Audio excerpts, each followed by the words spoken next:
Cyanide-contaminated Tylenol has been responsible for 3 deaths in the Arlington Heights area. Do not take Tylenol until further notice. Crisis in Capsules, The Murders That Made Modern Medicine by Makenna, Melendez, and Krisha Patel.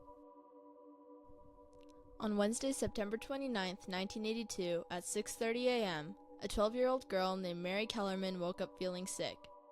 She went to her father, Dennis Kellerman, and her father gave her 1 pill of extra-strength Tylenol. Just minutes later, she collapses, and paramedics come to rush her to a hospital.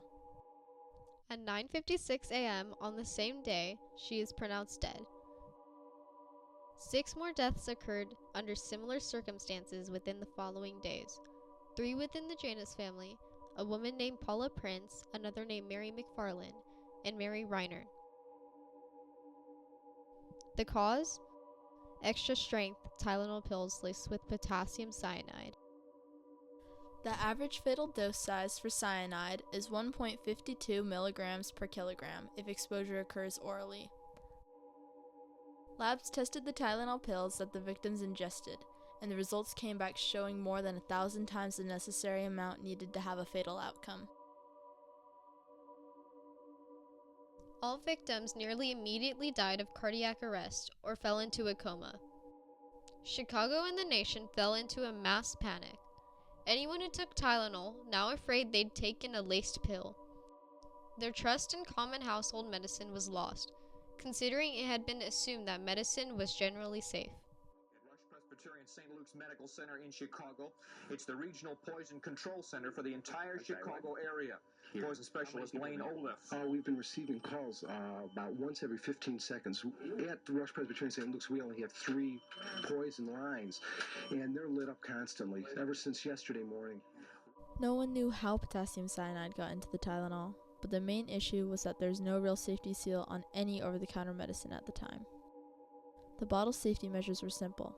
The arrows had to be lined up to remove the cap, then a small cotton ball had to be removed, and the pills could be accessed.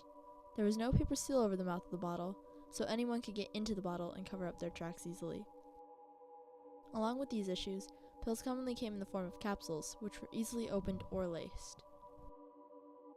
Johnson & Johnson, the company that oversaw the Tylenol brand, quickly reacted to the nation's concerns.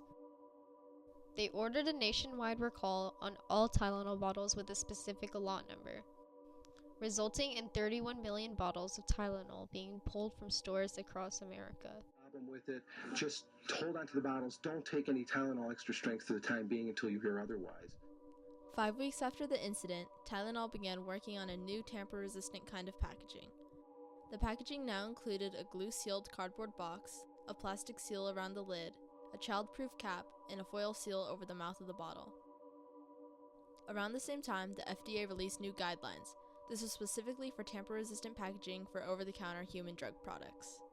All packaging was expected to include at least one of the following: the use of film wrappers, blister strip packs, bubble packs, heat shrink wrappers, foil, paper, plastic pouches, tape seals, breakable caps, or sealed cartons.